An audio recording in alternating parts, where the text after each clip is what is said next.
우리는 매일매일 감사하는 내용들을 찾아보고 기록도 해보자고 했습니다. 감사하는 마음이 중요한 것은 왜일까요? 어제 어느 분이 이렇게 글을 보내주셨습니다. 감사하는 마음이 중요한 것은 하나님께 감사를 느낄 때만 하나님과 우리 관계가 올바르게 되기 때문이다. 우리는 하나님께 감사할 때만 삶의 진정한 의미를 깨닫게 된다. 그러면서 그분이 사랑하는 자들이 삶의 진정한 의미를 깨닫게 하기 위하여 매일 인도해 주셔서 감사합니다. 매일매일 이 돌아보며를 하시는 분이 이렇게 반응의 글을 보내주셨습니다. 감사가 중요한 이유, 하나님하고의 올바른 관계가 이루어지기 때문이다. 하나님하고 관계가 바로 된다면 무엇이 두렵겠습니까?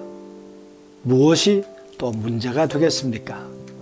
그런 의미에서 오늘 감사한 것 세 가지 우리 찾으면서 돌아보는 시간을 시작하도록 하겠습니다.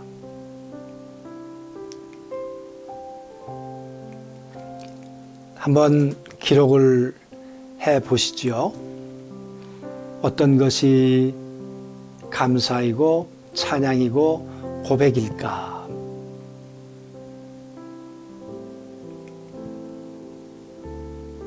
하루 동안 죄의 유혹을 받은 것이나 성령하고의 동행을 파괴했던 일들은 무엇이 있을까?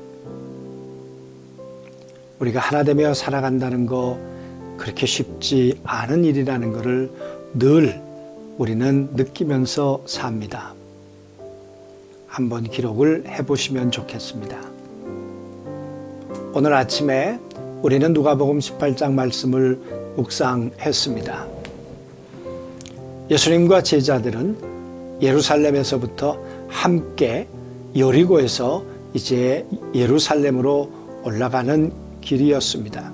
마지막 예수님하고의 길을 가고 있는 것이죠. 그런데 누가는 이렇게 기록했습니다. 예수님이 이제 예루살렘에 올라가서 죽고 3일 만에 부활할 것이다. 그러나 이것을 깨닫는 제자는 하나도 없더라. 함께 길을 간다고 동행일까? 함께 옆에 있으면 동행일까? 그 말이죠. 그래서 마음과 마음이 하나가 된다는 것, 그렇게 생각처럼 쉬운 일이 아니라는 것 다시 한번 오늘 새벽에도 우리가 생각해 보았습니다. 우리 자신들 한번 돌이켜 보았으면 좋겠고요. 교회와의 하나됨, 성도들과의 하나됨, 정말 내가 할 수 있는 일이 무엇이 있을까? 지극히 작은 것 하나라도. 목회자와의 하나됨, 또 목회자는 성도들과의 하나됨. 오늘 오랜만에 요양원에 가서 요양원에 계신 분들 만날 수 있는 기회가 있었습니다. 얼마나 기다리고 계셨던지, 그동안 못 뵙는 동안에 어떤 일이 있으셨는지 보니까 어떤 분은 성경을 쓰기 시작해서 7권 되는 이 성경 노트를 제게 보여주기도 하셨습니다. 그리고 얼마나 반갑게 맞이해 주시는지 정말 마음과 마음이 하나가 되는 그런 시간이기도 했습니다. 어떻게 우리가 하나됨을 점점 이루며 살아갈 수 있을까? 가정과 직장에서 하나됨을 이루는 사람일까? 내가 해야 될 구체적인 일들이 무엇이 있을까? 그래서 시간이 가면 갈수록 점점 하나됨의 이 행복과 기쁨을 누리며 사는 그런 삶이 될까? 한번 생각해 보시면 좋겠습니다.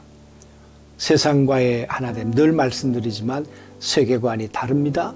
가치관이 다릅니다.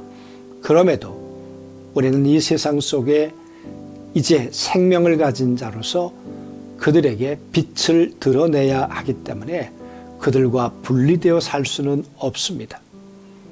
우리의 정체성을 가지고 어떻게 그들과 함께 살 수 있을까? 한번 생각해 보시면 좋겠고요. 개인적인 점검 리스트 화요일마다 한번 적어 보시고 그리고 스스로를 돌이켜 보시면 좋겠습니다. 자, 오늘 하루도 이렇게 하나님과 또 사람과 하나됨 가운데 행복도 있었고 또 슬픔도 불행도 있었습니다. 오늘 잠들기 전에 감사 기도를 회개 기도를 하고 평안한 잠을 청하도록 그렇게 하겠습니다. 우리 같이 기도하시죠. 하나님 아버지, 정말 감사할 일도 있었고 또 하나님 앞에 자백해야 될 일도 있었습니다. 하나 되는 일도 있었지만 하나됨이 깨어지는 일도 있었습니다. 아버지 하나님, 부족한 저희들을 채우시고 용서해 주셔서 하나님과 사람과 늘 하나됨이 온전해져 가도록 저희를 도우시며 인도해 주옵소서. 이 밤도 평안하도록 주님의 품에서 우리를 품어주시기를 원하오며 예수님의 이름으로 기도하옵나이다. 3월 16일 사순절 제24일 너희도 가려느냐.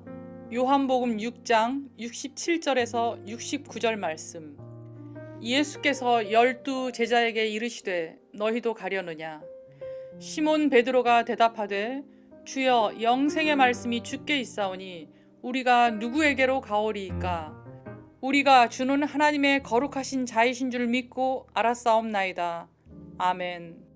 공생애 동안 예수님은 가르치고 선포하고 치유하셨습니다. 예수께서 온 갈릴리에 두루 다니사 그들의 회당에서 가르치시며 천국 복음을 전파하시며 백성 중에 모든 병과 모든 약한 것을 고치시니, 예수님은 갈릴리에서 왕의 신하의 아들을, 또한 예루살렘 베데스다 행각에서 38년 된 병자를 고치셨습니다.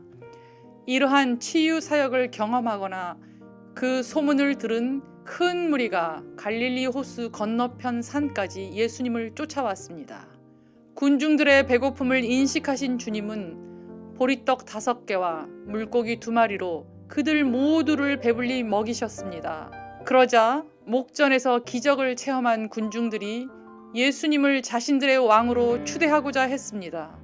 초자연적인 능력을 가진 예수님이야말로 그들이 대망하던 메시아, 즉 로마의 속박으로부터 유대 민족을 해방시켜 다윗 왕국의 영광을 재현할 지도자라고 속단했기 때문입니다. 하지만 예수님은 군중들의 환호에 미혹되지 않고 은거를 택하셨습니다.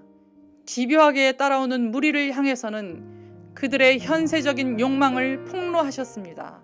너희가 나를 찾는 것은 표적을 본 까닭이 아니요 떡을 먹고 배부른 까닭이로다. 군중들은 예수님을 육신의 관점에서만 바라보았습니다. 오병이어 표적의 참된 의미에 대한 주님의 가르침도 그들에게는 허사였습니다. 나는 생명의 떡이니 내게 오는 자는 결코 줄이지 아니할 터이요 나를 믿는 자는 영원히 목마르지 아니하리라. 세상에 떡을 쫓던 군중들은 결국 주님을 뒤로하고 다 떠나갔습니다. 이때 예수님께서 남겨진 제자들에게 불쑥 질문을 던지셨습니다. 너희도 가려느냐? 주님은 지금도 동일하게 물으십니다. 너희도 가려느냐? 육에 속한 사람은 군중처럼 예수님을 저버리고 떠날 것입니다. 바라기는 성도 여러분 모두 베드로처럼 고백하며 주님 곁에 끝까지 머무시기를 축복합니다. 주여, 영생의 말씀이 계심에 우리가 누구에게로 가오리까? 우리가 주는 하나님의 거룩하신 자이신 줄 믿고 알았사옵나이다. 오늘의 기도. 주님, 오늘 하루도 썩어질 육의 양식이 아닌 영원한 생명을 위한 영의 양식을 추구하는 성도요 제자로 살게 하옵소서. 아멘.